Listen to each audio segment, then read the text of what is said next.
This is the Unspoken Podcast on the Undetermined Podcast Network.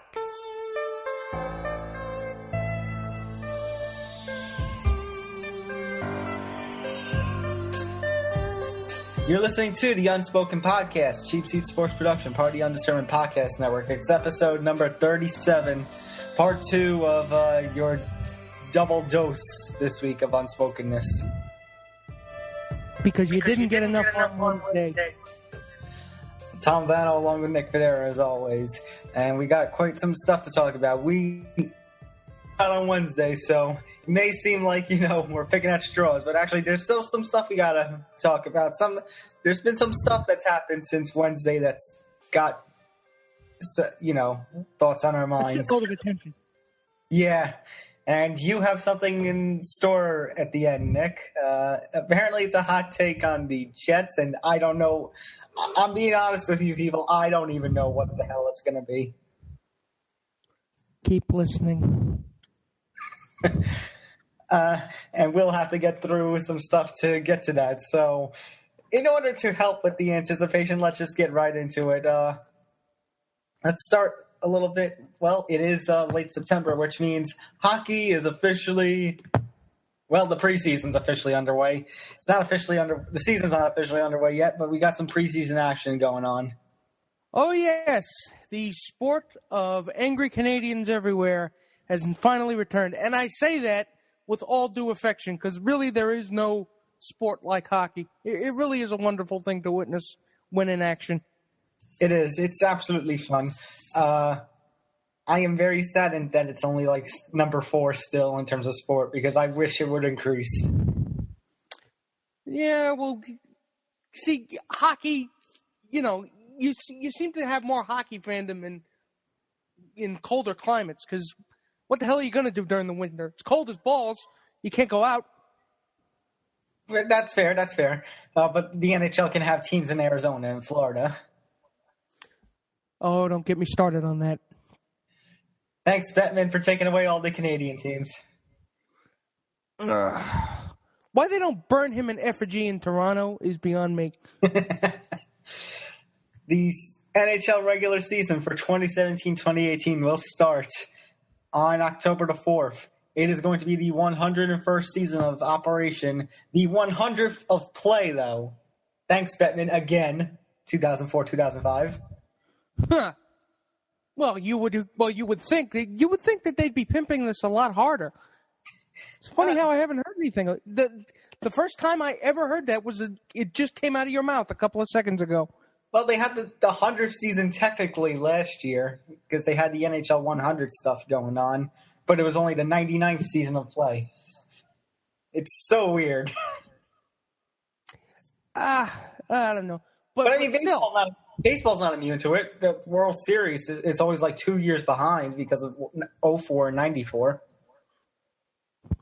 But still, I mean, you would think there'd be a lot more pageantry, and God knows the 4 major American sports are not short on loving pageantry. Oh, yes. I remember they were, when I think it was for the AFC, I think it was like 2011 to 12, I think it was the AFL's 50th anniversary. I remember they went all out for it. They had all the retro looks. They had, all the stuff that, were AFL themed were for the AFC that whole season. If you can get away with painting the 50-yard line gold every game and not have people give a shit, it boggles the mind. It really does. But we're getting off track here. The point is, hockey is back, and let's talk about it. Yeah, so just to give a little background information before we start going into our love of the Rangers, on October 4th, the first game of the regular season will occur.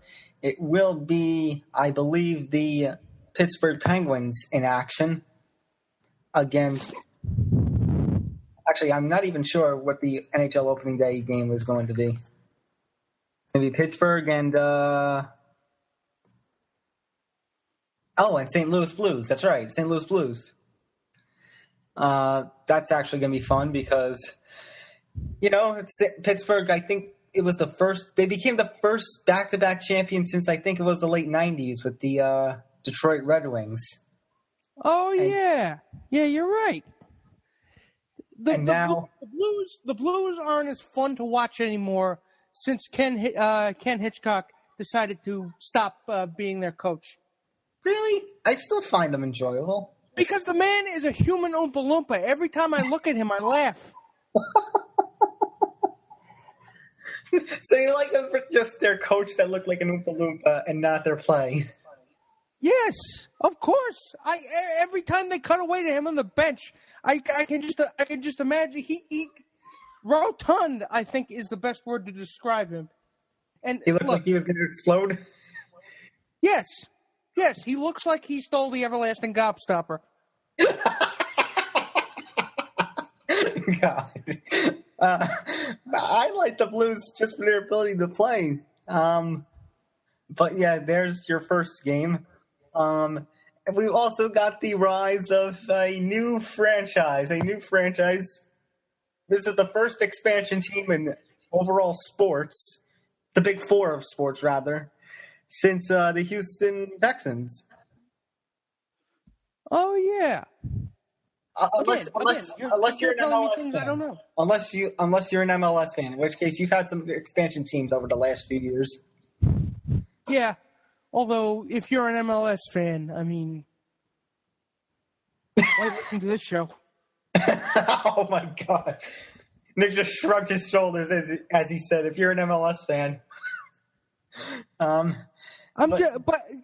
still, I mean, it's exciting to see expansion teams at it. Of course they're going to be terrible, but still, new things, shiny. Yeah, we have the Vegas Golden Knights coming in to take over, or to try to take over. And they ended up picking up a bunch of players in the expansion draft and through many trades. They are going to have as their captains, they're going to include Derek Engeland, Jason Garrison, and Riley Smith. And of course, we know the big pick of that expansion draft. And since he has still made it on the roster, Marc-Andre Fleury. All right. See, why do I keep forgetting these things? I thought Fleury... Here's the thing. I thought Fleury, for some reason, I'm like, either he's going to be their big all-star, or he's going to get traded. And I was thinking, he's probably going to get traded for a shit ton of prospects. And that he did. No, he didn't. Oh, what did he get traded for? Marc-Andre Fleury? He stayed. I said I had a feeling he would be traded, but he didn't. Oh, he didn't get traded? No. Ooh. See, that just shows how inconsequential Marc-Andre Fleury is. If we can't even tell if you were traded or not. Well, I mean, Marc-Andre Fleury gets traded in the forest, and nobody's around. Does it make a sound? Well, I thought Fleury. Well, here's the thing: Fleury did amazing with the Penguins. The only thing with the Penguins is now they had back during the postseason they had two really good goaltenders. Thank you to the rise of Matt Murray. I'm sorry, folks. I every time I hear the phrase Pittsburgh Penguins, I just scoff. You stick your nose in the air. I got nothing against Pittsburgh, by the way. I don't mind it at all. It's just there's just something about the Penguins that just triggers an involuntary reflex within me. Is it because it's Sidney Crosby? It might. I'm not gonna lie, it might. Vegas Golden Knights are going to open their season Friday, October 6th at the Dallas Stars. But their first home game, their home opener, won't be until their third game of the season, which will be Tuesday, October 10th as they take on the Arizona Coyotes, which would be the second consecutive game they would be playing against the Coyotes. The Coyotes. Yeah, well, I feel, in a more general sense, I feel like this is a test case for Vegas as a viable sports market. Because if hockey doesn't work out, you're not going to see a lot of, billionaires crying into their millions. This is, if it works, you're going to see Davis start to froth at the mouth to get to Vegas. If it doesn't work, I think you'll see. I don't know. Do you think this is more of a test case for Vegas? I want to say yes, but here's the thing: even if this doesn't work, I still think Davis will pull the trigger and move to Dallas anyway. To Vegas anyways. Well, he already did pull the trigger, didn't he? Technically, yes, but it's like even if it fails, I don't think he cares. I don't think a football franchise cares about a hockey franchise. So we will see. In fact, I think you'll see a lot of tickets to Golden Knights games being comped as part of hotel packages. Well, you see, there's apparently a lot of demand already on StubHub for Golden Knights tickets. Really? Yes. I never been to Vegas, so I can't really judge. I'm just according to according to this site StubHub Pressbox, the Vegas Golden Knights are the most popular team right now in terms of ticket sales. Oh. Well, I think that's more because they're a new team. Exactly. They're a good team in that you don't know yet. Right. Oh, by the way, second on the list is the Rangers. Of course. They've been second for the past few years, actually. This is going to be at least 4. At number 3, who was previously ranked number 1 before Vegas got into the mix, Chicago. I could imagine that because Blackhawk fans tend to travel well. And then a bunch of the historic teams: Toronto, Detroit, Boston, Pittsburgh. Yeah, well, so what we've seen, and so far, we figured, Tom and I figured that it would be more prudent at this juncture because the season hasn't really gotten underway yet to focus more on our team, which is the New York Rangers. As the subject today when we decided to start talking about hockey.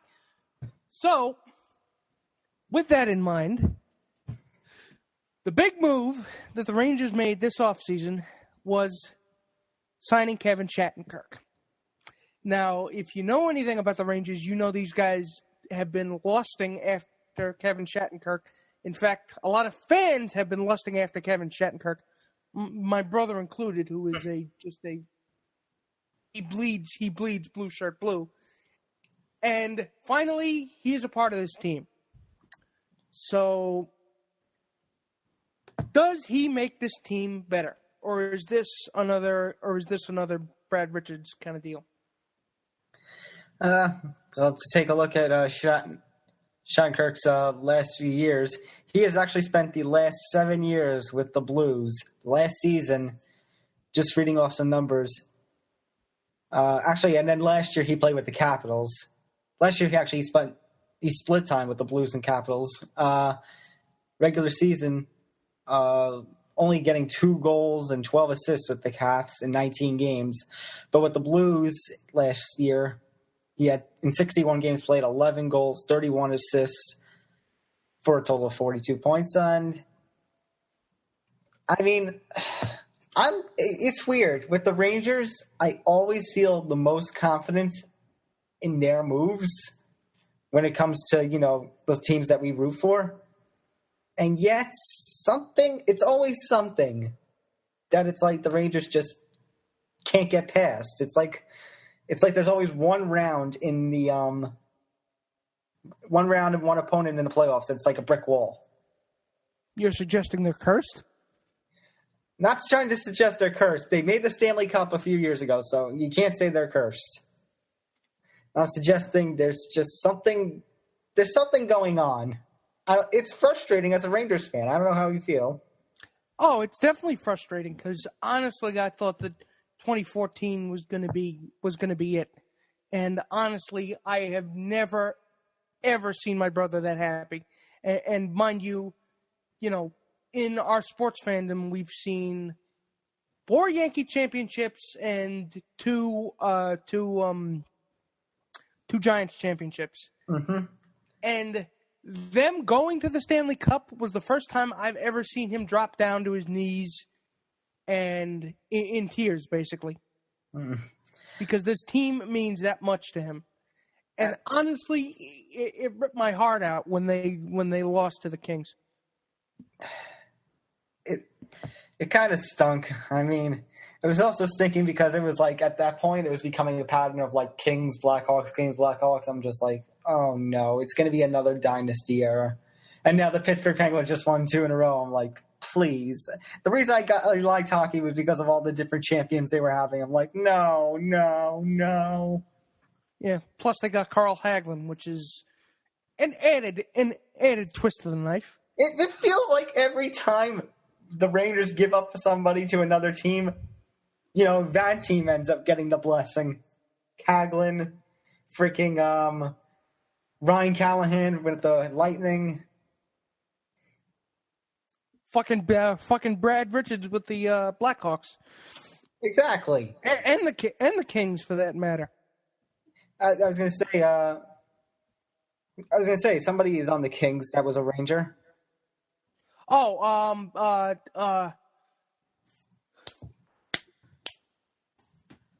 Is it Gaborik? Yeah, Marian Gaborik. That's who it was. It was Gaborik. Speaking of which, I mentioned the Lightning, and I mentioned always a big Ranger name, always leaving, and that team getting a blessing. Well, the Tampa Bay Lightning are now the owners of Dan Girardi. So now they can take credit for his defensive lapses. I was going to say, yes, but I feel like that one broke my heart. Really? That move kind of broke my heart. Girardi's been a part of this team for so long. But every time there was a shit-headed goal, and I really don't know how else to put it, every time there was a defensive lapse, a brain fart on the ice, he was usually there. I guess, but still, for all that he has done for this team, I certainly hope this new Rangers staff can make up for it. Oh yeah, you certainly, yeah. Not to say I respect the hell out of the guy, and I'm grateful for sticking with the team even in the lean years, but there came a time where you just had to see if you can get new blood on defense. Well, we do have plenty of new blood. Free agents acquired this offseason. On July 1st, signing 4 players, including Paul Carey, Ondrej Pavelec, Cole Schneider, Kevin Shattenkirk. July 4th, signing David Descharnais, and then signing on July 17th, Alexander Georgiev. They also made. Yeah, go ahead. Oh, don't forget, they also traded away Antti Ranta and Derek Stepan to the Coyotes, and the Rangers now have Anthony DeAngelo. So what are we expecting out of that one? Well, Anthony DeAngelo is a defenseman, so it's more of, the Rangers trying to bump up their defense. DeAngelo actually is technically a rookie of sorts. I mean, in terms of NHL-wise, he's only a rookie. Hey, Anthony DeAngelo is younger than us. That's a good point. Nick's face when I said he was younger than us, it was like...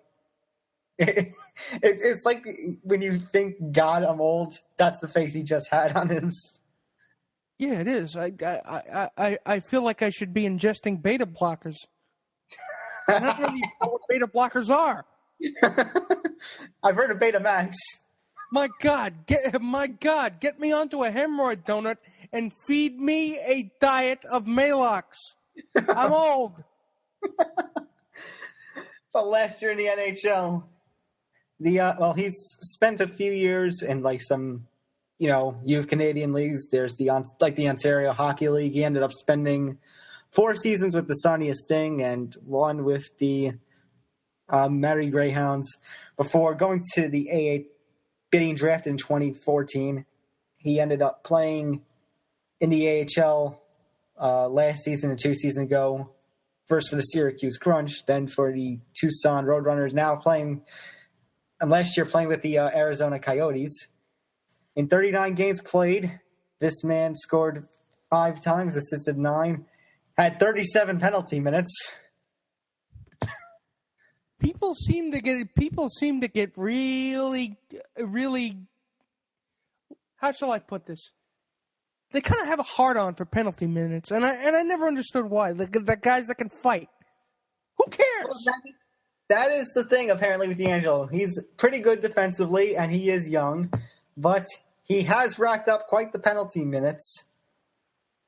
And he actually was suspended last year for 3 games without pay. It was a December 31st, 2016 game against Calgary. And apparently he violated the physical abuse of officials rule. And he ended up getting fined like $15,000. God, all the steakheads in the tri-state area are going to love this guy. Can somebody tell me what the fascination is with fighting? I never got that. Yeah, really? Yeah. You get the bloodlust aspect of it, but you're down 5 minutes for a major penalty. Oh, I think there's a time to fight. There's inappropriate times to fight, and then there's we need to do something kind of fight. The fight, in my personal opinion, is kind of the we need to light a fire under these guys' asses. Yeah, but honestly, is there anything that can be solved with a fight that can't also be solved by checking a guy into the boards? Here's some guys, they'll check they'll check another guy into a board, and that the guy who got checked into the board, his team will, get angry, and then they'll do something in retaliation, and then suddenly, it's going to be a testosterone-filled bloodbath, blood boiling, everything. Yeah, you're basically going to be. You know what? I can't even defend it because you know what? I used to playing video games, playing a lot of hockey video games, NHL 95 in particular. Fighting was fun, but it was a video game. Mind you, this is real life. Mind you, these have consequences. Now, I'm not going to try to go all. But don't tell me you're from the side of banning fighting. No. All I'm saying is I'm not going to go all bleeding heart. All I will say is that I, in particular, don't get it. Now, that's just my opinion. Your mileage may vary. I was going to say, I think there's a right and a wrong, I think, in terms of the time to fight. But have the Rangers have they patched up the defensive holes? Does that make up? Does all the signings that they made? Does it make up for the players that they lost? I mean, they're trying to, as you say, they're trying to, patch up all the holes. They're trying to, it seems, to get better defensive work. And actually, they also did get their backup goalie in Ondrej Pavelec, which...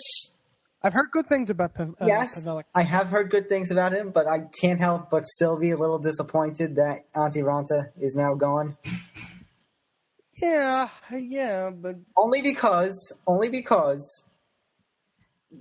when, 2014-15 season, Henrik Lundqvist went down. I remember that because I was at that game where he went down.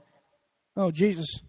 Yeah, and then Cam Talbot came in, and I always say about 2014-15, if there's one player who deserved an MVP award specifically for the Rangers, honestly, it should have gone to Cam Talbot because I said when Cam Talbot went to the Oilers because they refused to re-sign him, because even though he saved their season, I said the Rangers are going to regret this move. And guess what? I think after last season with Henrik's play and Cam helping the Oilers get to the playoffs with that young prospect, was it Connor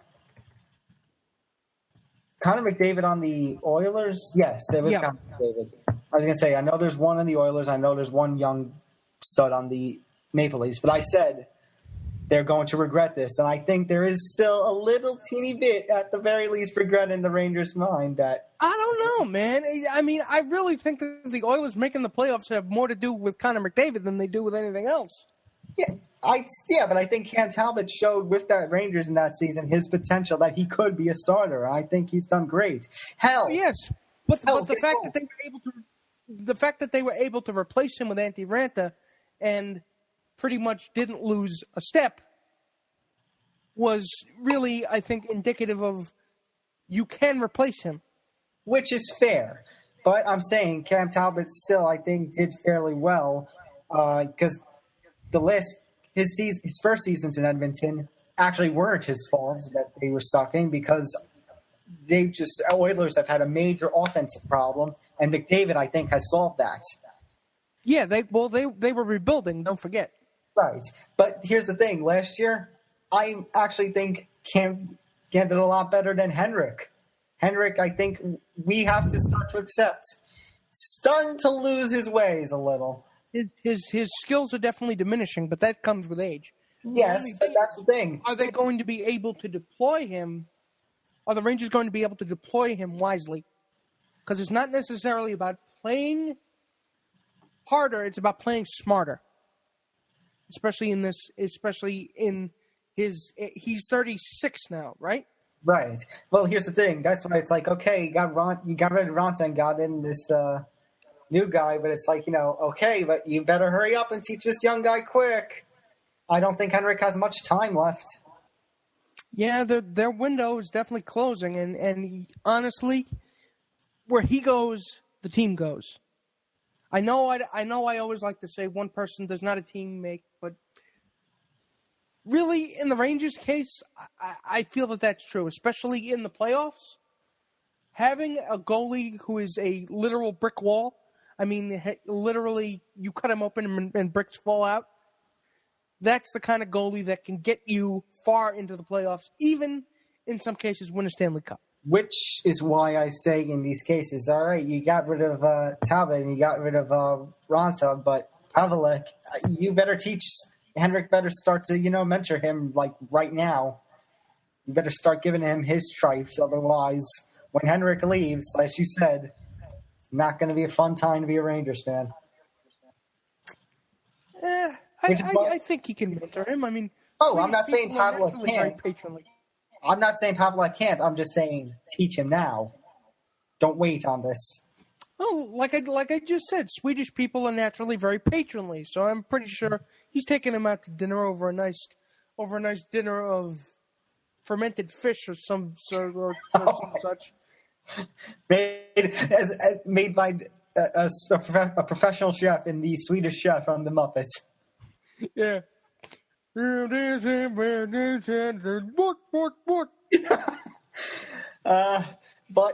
you know what? On that note, I think 2017-2018 season is going to be a make or break for the Rangers.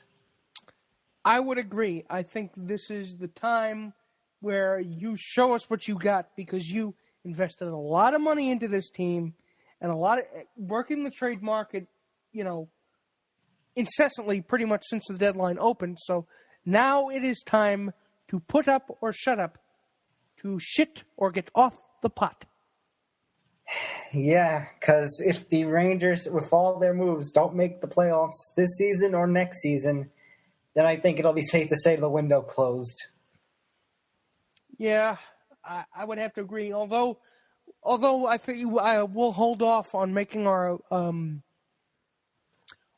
our predictions, official predictions for the team, until the season gets a little closer. Then we'll revisit this and take a broader look at the league in particular, with a special guest, hopefully. And So we will wait, and we're basically just punting the ball until then. Good. I'll actually agree with you. I'm sorry to mix up the football metaphors with the hockey metaphors, but I'm just...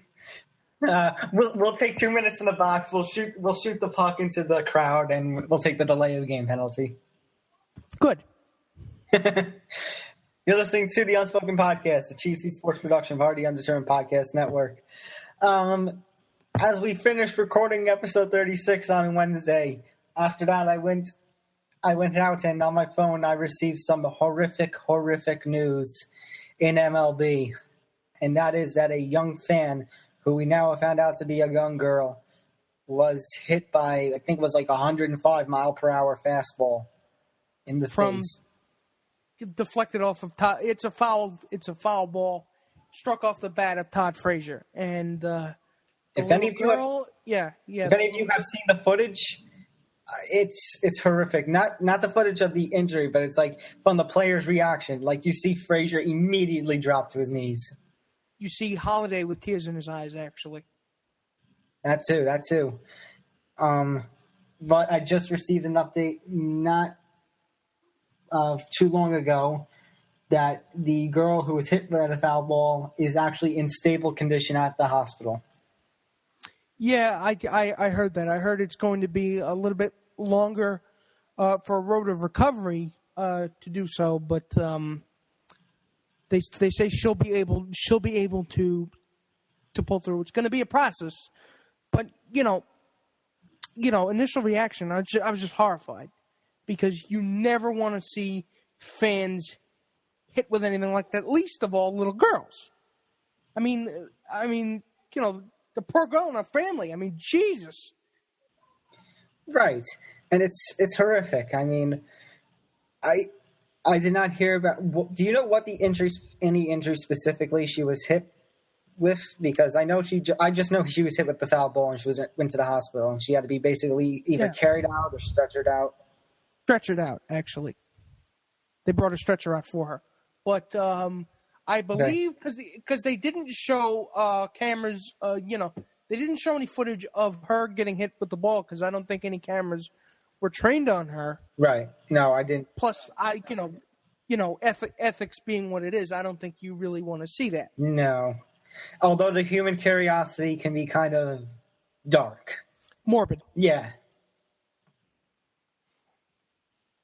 Although this leads, the conversation that has been dominating, well, not dominating, it's definitely been a part of the news cycle of the MLB this week is, should there be universal extensions to protective netting across all Major League Baseball stadiums? Now, to my understanding, I think a couple of teams already have done it, but not all.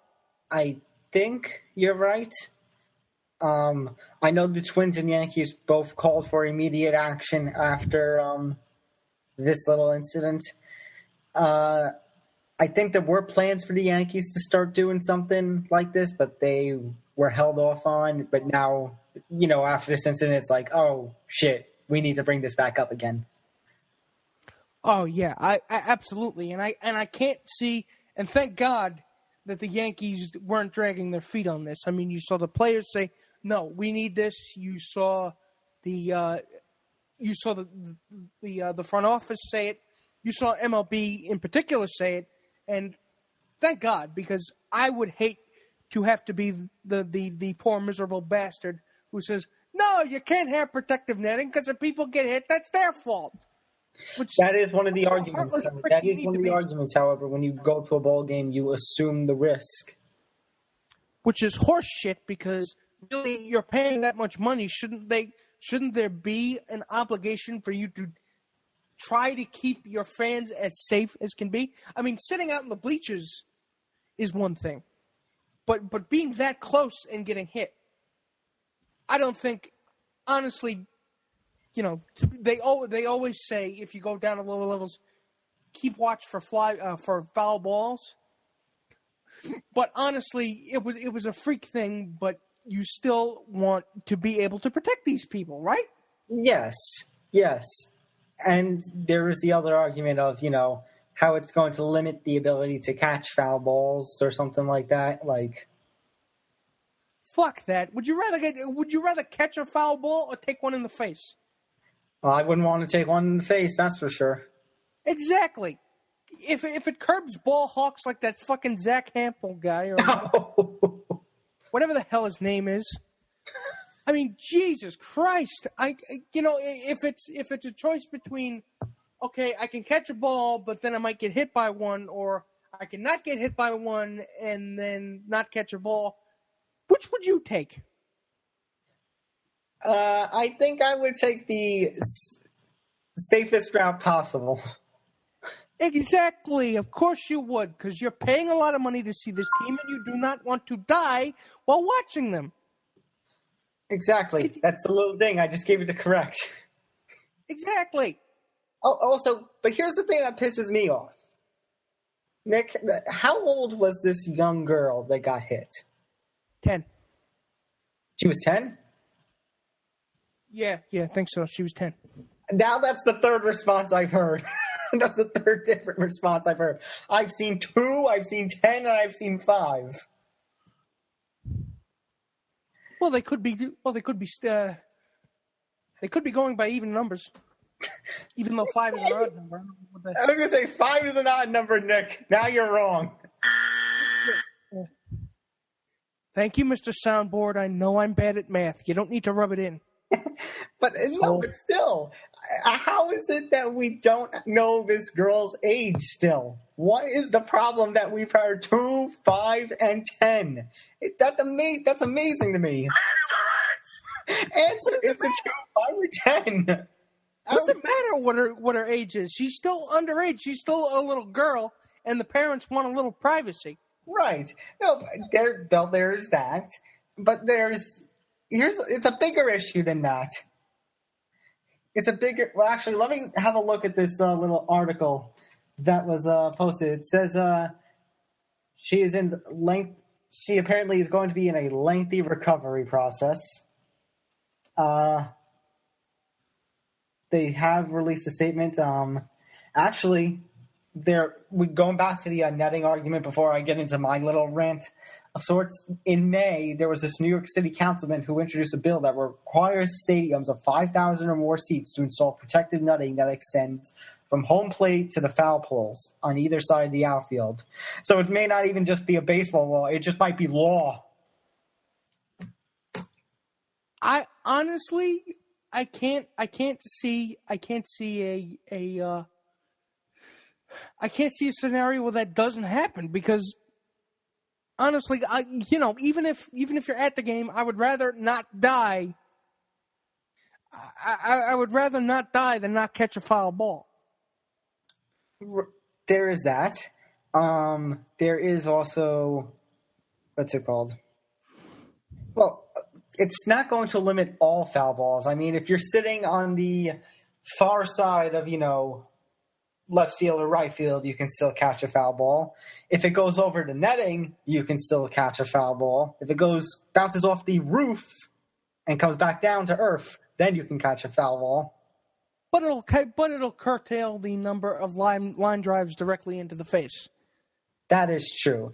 And also, as I was going to go on before I read off that small bit of article, regardless, especially if it is just a 2-year-old or 5-year-old girl, to those of you who are saying, you have to pay attention no matter what, how is a fucking little girl supposed to avoid a 105-mile-per-hour fastball?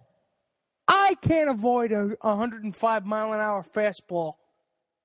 And I don't even have cat-like reflexes. And there are people... I have walrus-like reflexes. And there are people online. There are trolls who are saying, you always have to pay attention. She was probably too busy on her phone or too busy looking at something shiny or something. It's like... She's fucking 10. Hey, at the most 10.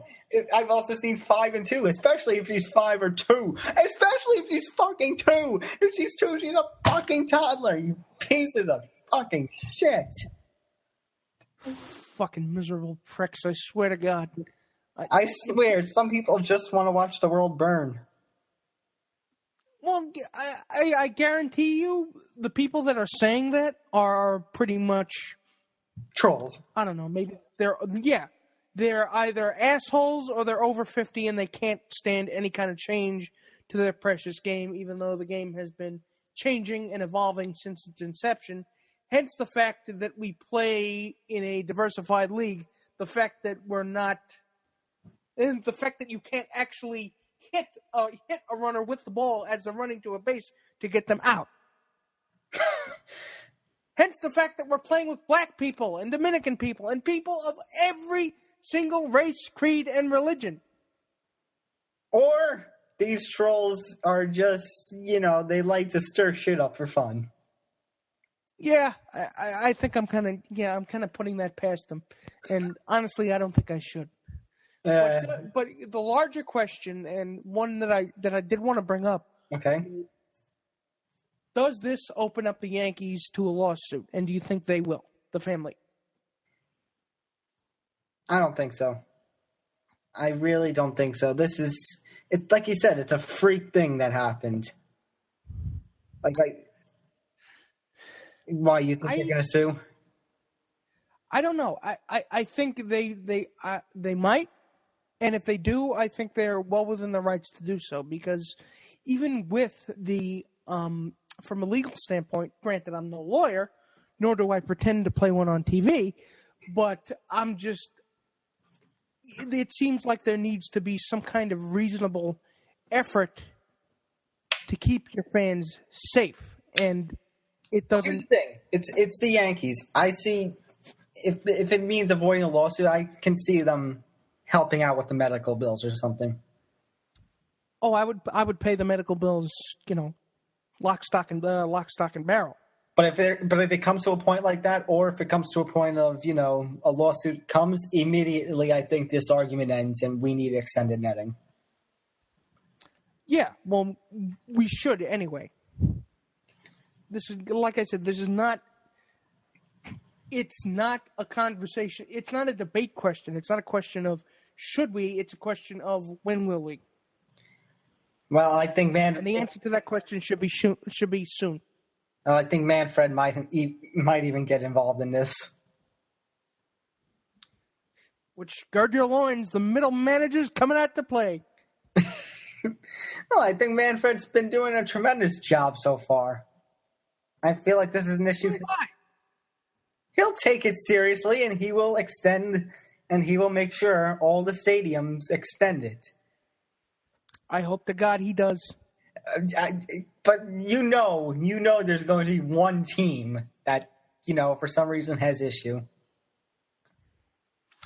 I'm going to go with the Cardinals because they're always talking about playing the game the right way. So back in our day, you could hit the runner with the ball, and there weren't so many dark people on the field. Ugh. Oh God!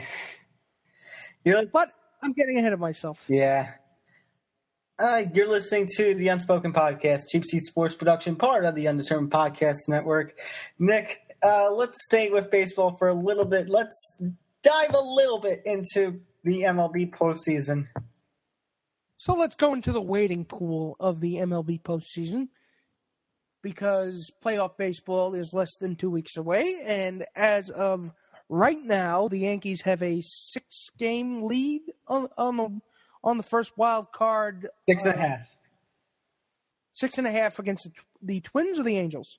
It is 6.5 lead for the first wild card spot on the Twins. The Twins right now are in the second wild card spot. It's 2.5 over the Angels, at least at the time of these words coming out of our mouth. Yeah. So, and currently they are 3 games back of the Red Sox for the division lead. And right. The Red Sox have clinched a playoff spot already. The Cleveland Indians have won the AL Central Division already. And they're so the Astros. And the Astros have won the West, yeah. In fact, the Indians are 4 wins away, from 100 wins in this season. Meanwhile, over in the National League, in the East has already been won by Washington with a current 92-60 record as of these words coming out of our mouth. And at the same time, Miami is 72-80, which means if they lose tonight, as of the time the game is coming out of our mouth, so Friday night and Saturday night, or actually just 2 games overall in general from this point forward, then once again, Washington will be the only NL East team to go above 500. Of course. Well, you were right. Didn't you say that when we did our season previews? No, I said that Atlanta and New York Mets were going to have the wild card spots. Fuck, you're right. The NL East has been the biggest letdown this season. Oh, you know what? Looking back on it, I'm not sure why I'm surprised. Because I think we were a little hyped by the Atlanta's off-season moves. And, well, the Mets, I think, could have been a good team, but injuries are a bitch, aren't they? They are a bitch. And especially when it happens to your pitching staff. Exactly. But still, I mean, looking, going back to the AL East for a second. Okay. People keep saying, oh, there's no way that the Yankees are going to be able to catch the Red Sox. And that might be true. Because I think, statistically speaking, they only have an 8% chance of catching them. However, call me crazy if you will. Call me, delusional if you wish. But I believe that the best chance that the Yankees will have to catch the Red Sox will be the last series of the season, because the Red Sox are playing the Astros for a 4-game set to close out the season. Meanwhile, the Yankees are going to play the Toronto Blue Jays, who are actually playing this current series against too. Yeah, they're going to play 3 in Toronto starting tonight. Then they're going to go home. They have to play a makeup game against Kansas City. And then I think they're closing out against the Rays and then the Blue Jays. At home. Yeah. So the best chance for the Yankees to catch the Red Sox at Houston series, because Houston's a good team. Right. Houston ain't going to roll over. I mean, we were stupid to expect that the Orioles would play them tough, because Buck Showalter, his teams have nothing to fight for, they just roll over. I'm sorry, but they do. So, am I crazy for thinking that they might have a chance to catch them in that? Here's what I'm going to say. I'm going to say possible, but not probable. If that makes any sense to you. It does. Maybe. Yeah, that's a good way of putting it. Because, I don't know. Because, I mean, it really, for me, is going to depend on how the Yankees perform against Toronto. Because against their AL East rivals, Yankees always seem to be either one way or another. And they're also, keep in mind, not just playing Toronto, they're playing Tampa Bay. And, Evan Longoria likes to kill the Yankees. And they always seem to play down to their level when they're playing either Toronto or Tampa Bay. So right. So we really need to proceed in these series with a sense of caution. Not just that, but don't play down to their fucking level. Let's play Yankee baseball. Exactly. And they've done well over the past 15 games, because Aaron Judge has got his stroke back, thank God. Sanchez is hitting the fucking cover off the ball. Didi Gregorius has the most home runs of Yankee shortstop ever, but he's not Derek Jeter, so fans won't give a shit. So, I mean, I think it all, as much as you're saying it's like, so would you be saying it's the Yankees to win or the Red Sox to lose? It is definitely Boston's to lose. I think, I agree. I think it's more Boston's to lose, because the Yankees have work to do in order to, achieve that. Essentially, getting a playoff spot is still in their hands. So Well, they are still they're still in the driver's seat in that respect. Right. Here's the thing. As of these words coming out of our mouth, the Yankees still have not yet played their game against Toronto on Friday night. If they were to win that game, and Anaheim, I believe it was L.A. who is playing Houston, if L.A. is to lose, then the Yankees are in. No matter what. It can be a division team or a wild card team, they're in. And that would guarantee them a spot in the play-in game, I think. The wild card game, yeah. So they would be so the two teams, the first and second wild card teams, would play in the play-in game, and then they would face the Indians in the division series? I think. I want to say that just based on how Cleveland Indians are doing, because I feel like they are going to get to 100 games. Oh, without a doubt. I'm surprised they're not there already. So, I mean, in the case of Yankees fans, it's like it could be a case of, yes, we're back in the playoffs. Ah, shit. Yes, you're back in the playoffs, but the ground is lava. Please don't move or it'll burn you. Unless Cleveland's spark runs out. I mean, baseball is one of those games that plays on the law of momentum. Yeah, momentum being what it is, but even if, you know what? No. I'm going to hold off on saying that until we do our playoff previews proper. Yeah. I'm sorry for the alliteration, but I'm going to hold off on any declarative statements. No, I don't blame you. I don't want to jinx it. I've been guilty of that before, and you're not going to get it, and you're not going to get me again. You hear that? You're not going to get me. I hear you. I'm smarter than you. Smarter than you? I'm not talking to you, by the way. I'm just talking in general. Okay. All right. So also in the NL Central, Chicago leads Milwaukee by 4.5 games. So Chicago is nearing wrap-up status, or at least to get a playoff spot. Meanwhile, in the West, the Dodgers already have a playoff spot. Surprisingly, they haven't clinched the division yet, as these words are coming out of our mouth, but most likely by the time this episode goes up, they will have.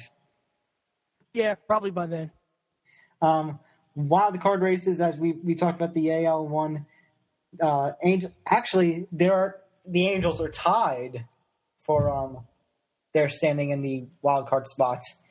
Not only are the Angels 2.5 back of Minnesota, but also the Texas Rangers are. And that is definitely going to be interesting. And then Kansas City is 3.5 back. Although I don't know if they'll make up that ground. 75 and 77, I don't think so. Meanwhile, in the National League, the Dodgers will most likely, unless the stars align, the planets align, there's a blue moon in the cloud, and everything comes together, and they choke and lose all the remaining games this season. The Dodgers are going to win the West, in the NL. Literally, the team would have to spontaneously combust during a home game for that to happen. Literally, they would have to be basically composed of all the drummers from Spinal Tap for that to happen. Jesus. Washington will win. Washington has already won the East, and the Dodgers have won the West most likely. The Central is probably going to be the Cubs. And then, oh boy, that wild card race is hot. Oh boy. That's what I love about playoff baseball. Here's the thing, there's less... Go ahead. Okay, here's the thing with the wild card. For the NL, there's less teams than the AL's wild card race, but the NL's wild card race is a lot closer.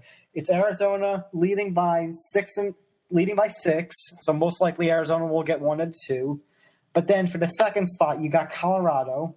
You got Milwaukee, who's only a game back of Colorado. You have St. Louis, who is only 1.5 back of Colorado. So it's a 3-way race for the last wildcard spot.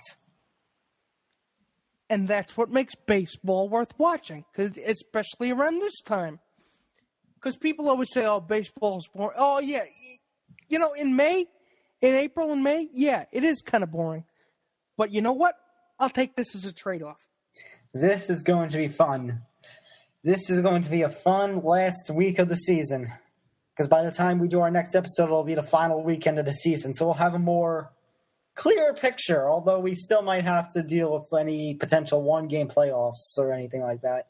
Yeah, and we may end up doing a special edition when the playoffs come around. So we'll do an official playoff show. Whether that's here or on Periscope, we'll see if that's determined. Well, this is the Undetermined Podcast Network. Nothing is determined. Of course. And speaking of which, you're listening to the Unspoken Podcast, part of the Undetermined Podcast Network. All right, Nick. We've gone, it feels like for about an hour or so already.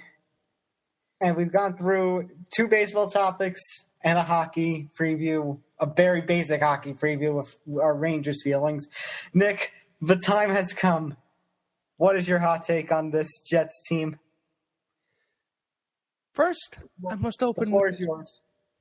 First, I must open with this question. Okay.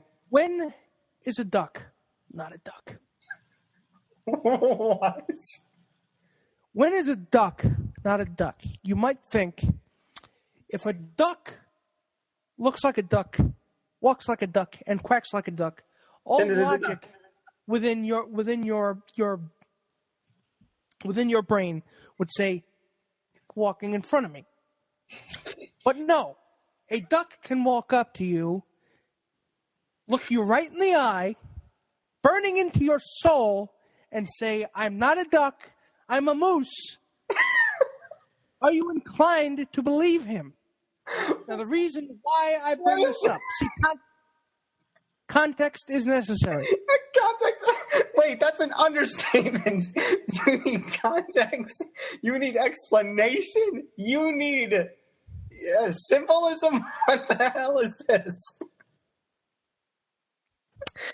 Okay, so Chris Johnson, he took over the reins of the New York Jets as team president since Woody Johnson got called over by the president to be the ambassador to England.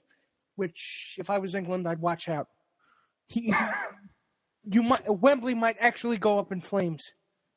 Oh, jeez. But still. So Chris Johnson takes over the reins while his brother's serving as an ambassador.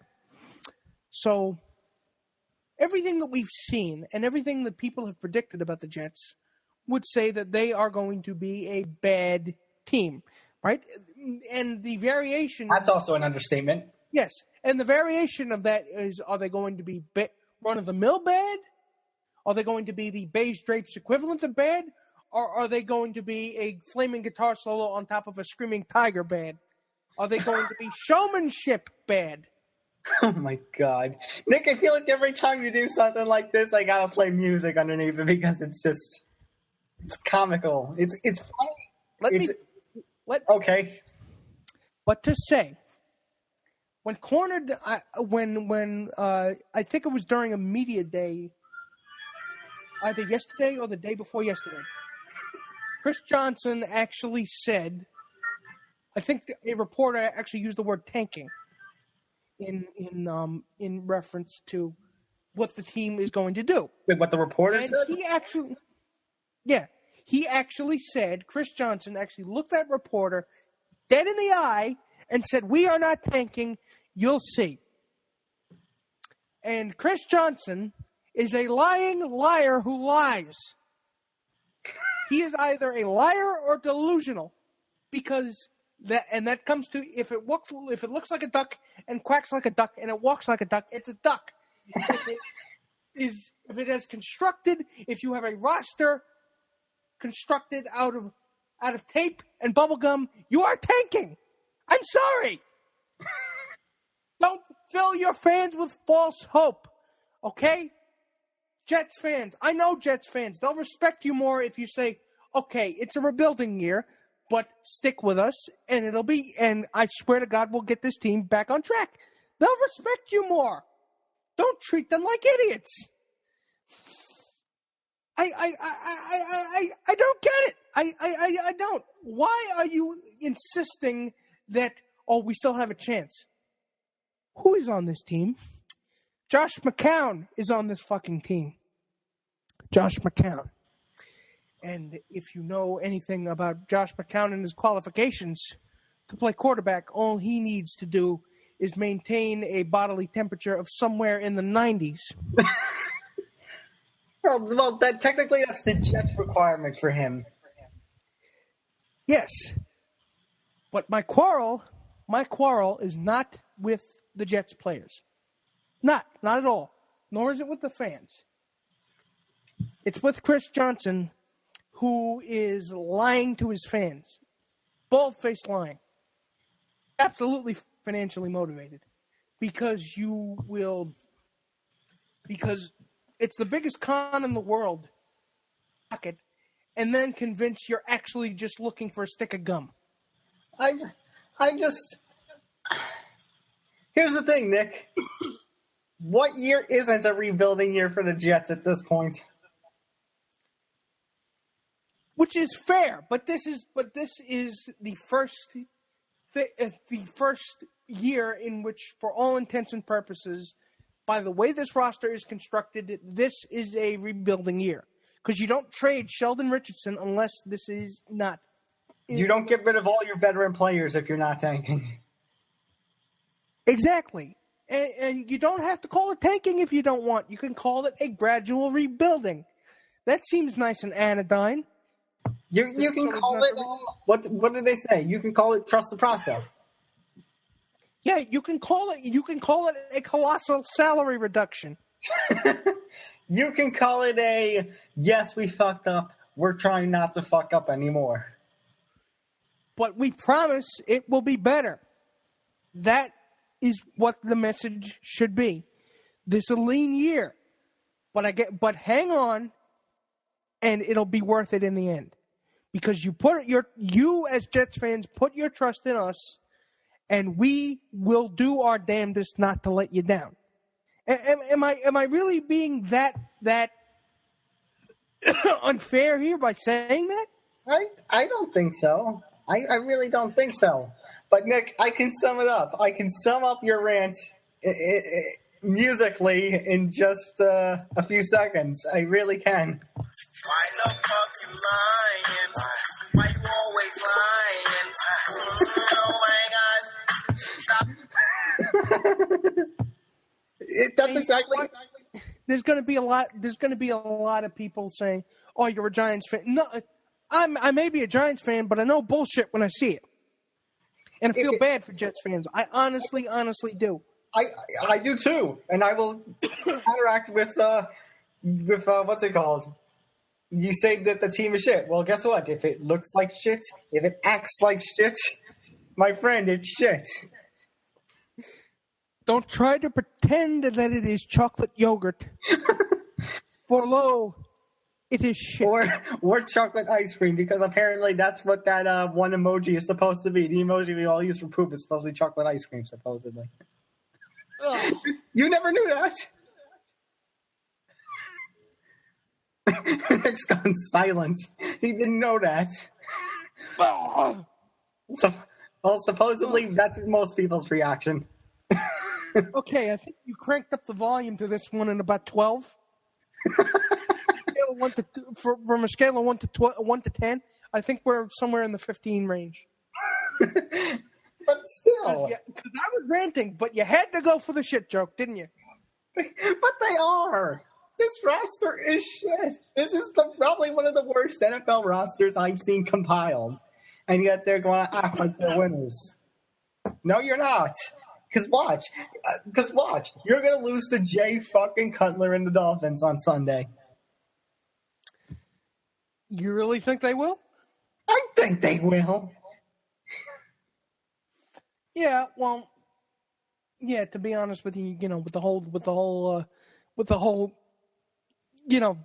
maintaining a body temperature around somewhere in the 90s to be qualified as a Jets quarterback. Maybe that was a bit too harsh. Maybe I'm being a little bit too harsh on the front office. No, they're lying when they're fucking lying to the faces of reporters and fans everywhere. They deserve it. But that's exactly what I'm saying. Exactly what I'm saying. People understand if you be honest.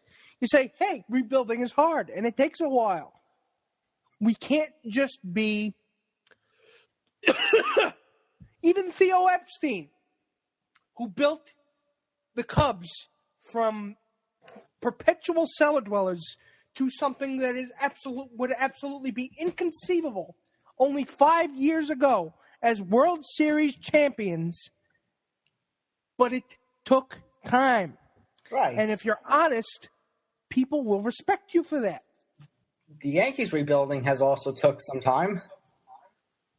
Yes, although it's been on a truncated scale than most rebuilds are because they never actually hit bottom. Well, nobody expected them to do this well this season. Yes, in that sense, they are ahead of schedule, but they never actually. It never actually was what I would consider a full rebuild and tear down because they never actually hit bottom. That's fair. Also, the Mets, as much as we, as it pains us to say it, a couple of years ago they were in the World Series after years and years of missing the playoffs. Yeah, we must be honest with ourselves in that respect. But all I'm asking for, all that I am ranting about, goes back to a core value that seems to be sorely lacking in modern sports today: honesty. Actually, I would go further. I would say in this day and age. Yeah, I would go so far to say as in this day and age, honesty. Just tell me, no matter how much it hurts, I can deal with it. Just don't sugarcoat it and don't treat me like I'm an idiot. Don't treat me like I'm an idiot. Yeah, essentially. But you know what? We sports fans are consistently treated like rubes, and it's not necessarily just a Jets thing or a Giants thing or a Yankees thing or any other, or tied to any other fandom or support of any league. It's we give them money and they spoon feed us. They spoon feed us sports product with a heaping side dish of bullshit. That's an understatement. And it should not be that. And it should not be that way. Maybe I'm old-fashioned. In fact, I'm starting to think maybe I'm old-fashioned. So I'll get off my soapbox for now. I'm just saying. Very good. Very good. All right, Nick, before we finish things off, I want to do something a little new that hopefully we can start doing every week. Before we start that, we had Thursday Night Football, the Rams and the 49ers, and we all thought it was going to suck. Turns out to have the most points in Thursday Night Football history. 41-39. Rams beat the Niners. 80 total combined points. And one bad referee job, apparently. Now, you say apparently.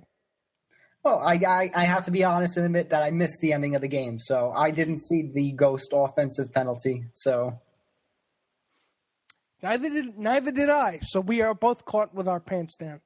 Right. So I'm being very honest, but still, the game was a lot more entertaining and better than we thought it would be. Yes, and I think that's kind of what the NFL was going for when they did Thursday Night Football. Yeah. Well. Let's see if this is just a one-time thing or if, Yeah, this is not sustainable. No fucking way is this sustainable. Also, by the way, news alert, Giants defensive end Jason Pierre-Paul. I don't see us going 0-3. No, because if you lose this game, you're probably going 0-4. We'll get into that with next week's show. Knock on wood that they can rise above our expectations, even as fans. I have so many lucky rabbit's feet. I'm surprised I'm not actually a rabbit at this point. And CC Sabathia says he will be fine if Yankees celebrate postseason berth with alcohol. That's probably asking for trouble. Granted, I don't want to see the guy relapse, but sickness is a sickness. And honestly, I would. But I do want him included in the fun because, the champagne shower is probably one of the most fun things of sports. Yeah, even though I don't actually drink champagne, but I like watching it. Right. All right. So, Nick, now that we're done with that game, let's go through week 3. Let's quickly, like a little lightning round kind of style, pick winners for. Wait, I know what we can call this segment. We can call it the rapid rundown. The rapid. You see, people, even on live, live podcasting, we can figure stuff out right here. Okay, so the rapid rundown. Let's get some music here. Not Why You Always Lying, although that I thought was appropriate for your last bit. Well, you were asking. He's just not talking to me.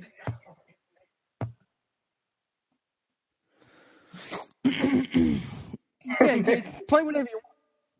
All right. I want some Sam Spence music. Never heard of him. He's the guy who does the NFL production music that you hear every week. Oh, yeah. And all his stuff was included in that and everything. So, with that. All right. Nick, let's start things off with the London game. Baltimore and Jacksonville. Who you have? I'm going to take Baltimore by 7. You're going Baltimore by 7? I'm going to go Baltimore by 10. Just to be a little different. 1 o'clock games. First, we got Tampa Bay and Minnesota. If you want an interesting side note, the Buccaneers have won 6 of their last 7 games against the Vikings. 6 of the last 7? Yes. I'll take those odds. I will take those odds. I will also take those odds, as much as my dad is a Vikings fan. Denver and Buffalo at 1 o'clock. Do you think Denver pulls the upset? No. Even though supposedly Denver is favored to win this week, in terms of the Vegas odds that I'm getting, they're -3. They're favored to win? They are at, let's see, right now their line is at -3. It started as Denver is a -1 favorite. They're up to a -3 favorite. So you're going with Vegas odds? I don't know, actually. No, I gotta go with Buffalo. I'm taking the Broncos. You're going with Denver? I'm going with Denver. Fuck. You know what? Fuck it. I'm going Denver. If you're willing to go with the Vegas odds, I'm willing to go with the Vegas odds. Yes, come eat crow with me. I will eat crow with you. New Orleans and Carolina. I think New Orleans struggles will get the best of them. Carolina will win again. They'll put up a shitload of points, but they will not be able to play against the defense. Good if they do put up a shitload of points. The Saints players on my fantasy team need better production other than freaking Mark Ingram. Pittsburgh and Chicago. I don't think this is a contest. Pittsburgh. Atlanta and Detroit. Matt Ryan has thrown for a touchdown in 21 consecutive games and is 3-1 against the Lions. Although I like what I've seen from Stafford so far, even though it came at the expense of my team, I would have to go with Atlanta by 10. I will also go with Atlanta. I will actually say by 14. Cleveland and Indianapolis. Congratulations, Cleveland. I'm going to give you the early congratulations because I think this is going to be the week you win a game. I think Cleveland pulls it off against Indy. Indy is just in a shitload of trouble. With their quarterback situation, their receivers are not going to do... They haven't done as well, and they're going to continue to not do as well, unfortunately. It's the Browns, so I'm going to be taking the Colts. Really? Okay. Houston and New England, I think that's an easy one. The Patriots. Oh, absolutely. Miami and the Jets. This isn't Benny and the Jets, but this is going to probably be a shit show. The shit show we expected with the Rams and Niners is probably going to be the shit show, is this game. I am gonna go with Miami. Yeah, I am too. I said Miami was gonna win only 3 games this season, and 2 of them would be against the Jets, and Miami already is looking like it might go 2-0 actually. So you might be right and wrong at the same time. Yes. Seattle, actually, and we got 1 o'clock game. The Giants and the Eagles. Neither one of us want to say it. I'll try to be brave. Eagles by 10. I was going to say, I think the Giants have some stuff to prove to us fans. Eagles. All right, let's get into the 4 o'clock game. Seattle and Tennessee. Marcus Mariota has 18 touchdown passes and 3 interceptions in 7 career games against NFC opponents. This one's going to be one of those tougher matchups, but I might have to go with Tennessee. I'm feeling Marcus Mariota is going to show something here. I'll go with Tennessee by 7. Yeah, I think it'll be a close one, but it'll be a rough one. But I think Tennessee will pull off. Cincinnati and Green Bay. Hey, Nick, fun fact. Cincinnati is the only team that has yet to lose to Aaron Rodgers. Let's see if we can't break that streak. I'm taking Green Bay. I think streak's broken. I think streak is broken this Sunday. Really? Yes, I think streak is broken this Sunday. I say Green Bay's winning. Yep. Let's see, what else? We got Kansas City and Los Angeles Chargers. I am going to say Kansas City is going to not only run over LA Chargers, but they're going to be led on the feet by one Kareem Hunt yet again. I'll take the Chargers by the Chiefs by 14. You scared me for a second. I'm like, what? I thought better you were doing it to piss me off. The Sunday night game of the week.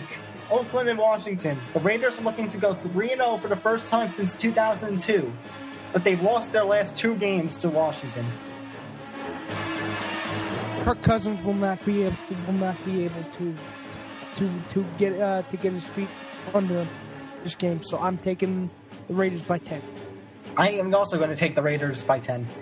Monday night game of the week. Dallas and Arizona. The Cowboys last beat the Cardinals on November 12, 2006. They have lost 4 games against the Cardinals since. Without David Johnson? Without David Johnson, that's tough. I might have to go Cowboys. Although I still see it being close. I'll give it Cowboys by 10. I'll go Cowboys by 7. All right. And that is going to do it for the first edition of, what are we calling this again, Nick? The Rapid Rundown. The Rapid Rundown. I think Rapid Rundown needs to be a weekly thing this season. And with that, that's going to conclude this edition of the Unspoken Podcast. Go like us on Facebook, Twitter, and Periscope at the UDUP. Go like my other show, Combat Media, at Combat Media UD on Facebook, Twitter, and Periscope. You have to plug your show. Oh, yeah, then stay tuned for the inaugural episodes of Pop Culture, and of course my new venture. Of course, I can't tell you what it is yet because we haven't decided on the name. Well, we will. No, that's just the name of the show. That's the name of the show. I can't tell you because we haven't determined the name. Oh, we could do that. And go like and follow all the other undetermined accounts. And don't forget to give my website, Cheap Seats Sports, a little visit and a like and a follow at CS Sports Site. And that's going to do it for this edition of the Unspoken Podcast. For Nick Videra, I'm Tom Albano. You've been listening to the Unspoken Podcast, Cheap Seats Sports Production, part of the Undetermined Podcast Network. Episode 38 next week. Until then, take care, everybody. Good night, everybody.